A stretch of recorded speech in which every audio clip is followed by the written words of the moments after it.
জান্নাতের ঘরগুলো দুনিয়ার যে কোনো বিলাসবহুল বাড়ির চেয়ে অগণিত গুণ বেশি সুন্দর এবং মনোমুগ্ধকর হবে। কোরআন ও হাদিস থেকে জান্নাতের ঘর সম্পর্কে কিছু বর্ণনা পাওয়া যায়। উঁচু ও বিস্তৃত প্রাসাদ। আল্লাহ বলেন, কিন্তু যারা আল্লাহকে ভয় করে তাদের জন্য রয়েছে উঁচু উঁচু প্রাসাদ, যেগুলো একের উপর এক নির্মিত, যার নিচ দিয়ে নদী প্রবাহিত।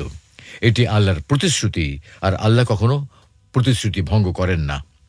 হাদিসে এসেছে, জান্নাতে কিছু ঘর থাকবে যেগুলোর বাইরের অংশ ভেতর থেকে এবং ভেতরের অংশ বাইরে থেকে দেখা যাবে।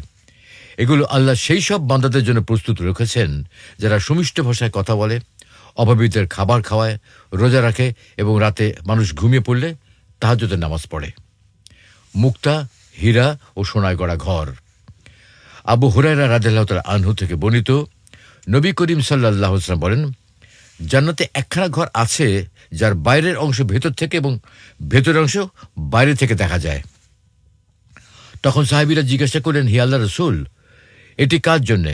নবী সাল্লাল্লাহু আলাইহি ওয়াসাল্লাম বলেন, যে ব্যক্তি ভালো কথা বলে, ক্ষুধার্তদের খাদ্য দান করে, অধিক পরিমাণে রোজা রাখে এবং রাতে যখন সবাই ঘুমিয়ে পড়ে তখন সে নামাজ আদায় করে। অন্য এক হাদিসে এসেছে, জান্নাতের ঘরগুলো মুক্তার তৈরি হবে, সেখানে হীরা ও চুনি বসানো থাকবে। সুবাসিত ও সুখকর পরিবেশ। জান্নাতে কোনো ধুলোবালি, গরম, ক্লান্তি বা দুশ্চিন্তা থাকবে না। ঘরের মেঝে হবে মিশকের বা সুগন্ধির মতো, আর দেয়াল হবে চুনি, মুক্তা ও স্বর্ণের সমন্বয়। জান্নাতি ঘর পেতে হলে কি করতে হবে আমাদের? জান্নাতের ঘর লাভের জন্য যেসব আমল করতে হবে তা হলো, সুমিষ্ট ভাষায় কথা বলতে হবে, অভাবীদের খাদ্য দান করতে হবে, বেশি বেশি নফল রোজা আদায় করতে হবে, তাহাজ্জুদ নামাজ পড়তে হবে, আখলাক সুন্দর রাখতে হবে, আর মসজিদ নির্মাণে অংশগ্রহণ করতে হবে। জান্নাতের ঘরগুলো এত সুন্দর হবে যা কোনো মানুষের কল্পনাতেও আসতে পারে না।